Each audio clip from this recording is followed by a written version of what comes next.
G Magnus though from Team ODZ showing up in fourth, but it will be Anderson from the Vikings team as well. Loeffler now chasing that down out of the US of A, and then Barroso from PTZ. So a large chase group, but 6 seconds up is the innovation boy coming out of Sweden now, being chased down by looks like Fagerlund and as well as Bierlein out of Germany. So a large chase group, probably going to bring him back in. Coming up on the top of the KOM, that's going to be a difficult day for him. But if he is able to hold on to that solid 3.8 to 4.0 all the way to for the entirety of this next lap, he may be able to gain an advantage over the rest of the group. We'll go ahead and give him a ride on for his effort, but the group just travels so incredibly fast, but only at 2.7 watts per kilogram right now. This B category race might have some difficulty to bring back the likes of the innovation rider off the front right now. So back in with the A category. Nice job from Vision Cycling, chasing down though the attack here from M. DeJode. I'm not sure, did the innovation attack get caught? It does look like he was caught by the pack, and it does look like Evelsberg coming from the Vikings team trying to chase that down right along with Magnus from ODZ and Tremont then as well. There is about a 2-second gap now though over the chase, as we are seeing Loeffler at the back end. He always likes to hang out in. Loeffler really loves that level 25 kit in the pink there, looking strong coming out of the US of A. Gurdien now coming out of France, right along with Wilkes chasing it down, is going to be able to make the group before they head over the top of the climb. We'll see if there's any more attacks as they make their way up on the top in this B category of racing. Byerland, then it will be Anderson now, 3 seconds back, just barely grabbing back on to this group. Saunders now just a little ways back from him, right along with Anderson. Barroso from PTZ, and then A Cure as well. Fabiato then from the A race was caught by this B contingent, so very strong B contingent out there today. We'll have to look at ZwiftPower.com and see if any upgrades are on the docket. M. Lund up at the front coming out of Denmark, the real country now, with about 3.7 watts per kilogram, 158 beats per minute. Not too high of a heart rate just yet, unless he does not beat like a butterfly. Now elite group though definitely being established, and a couple dropping off as Loeffler jump onto the back there.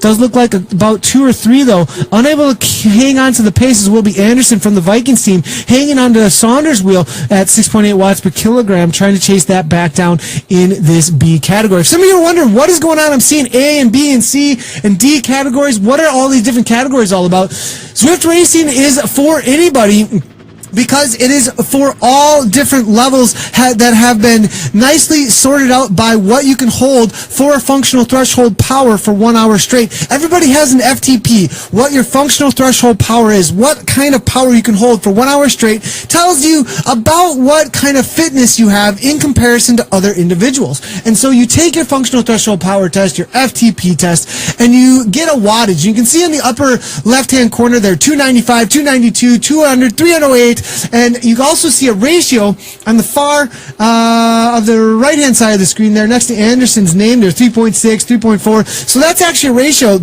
that's taking his body weight in kilograms, and it's dividing that wattage up above me there by his body weight in kilograms and giving us that ratio. And so you have this functional threshold power ratio that everybody has. If you're at 4.0 watts per kilogram or higher, FTP, then you go into the A category. If you are a B category at 3.2 to 3.9, then you will be then you're in the B category, C category 2.5 to 3.1, and D category 0 to 2.4, 1 to 2.4. And so everybody has somebody to ride with / race with out in these rides out on Zwift. And every single event that's out on Zwift, race, ride, workout, all those different things, will have, when you join them on the right hand side of the app, when you log in on your computer, or on the Zwift mobile link, when you go ahead and join the event on the Zwift mobile link, you can select the category if the categories are available. Or some of the rides are only for D or C or B or A categories. So you can go ahead and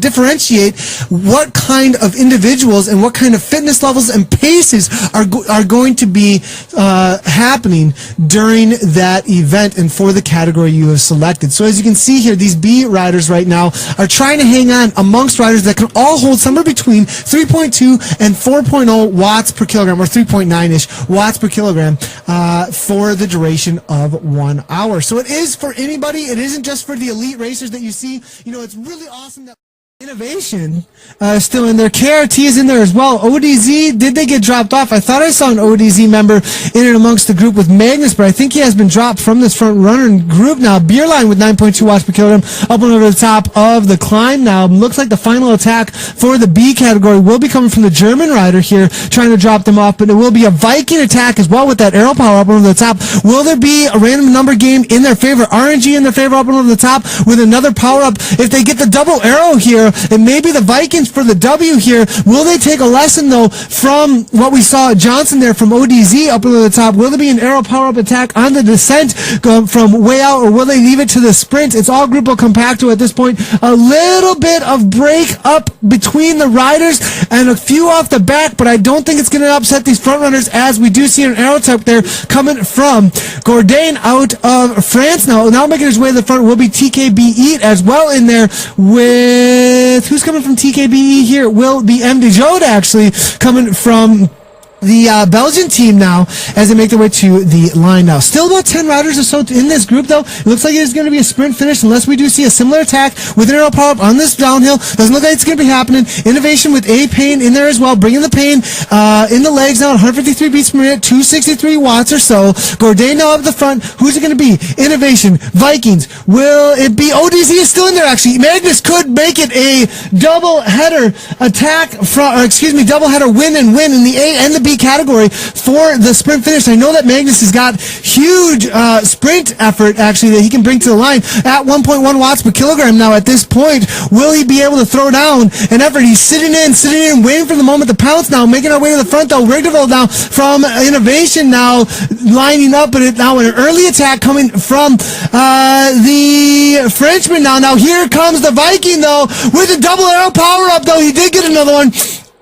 12.3 watts per kilogram, 160 beats per minute. Magnus trying to make it happen for ODZ with the double, but it's not going to happen. The Vikings to the line, but Innovation, no!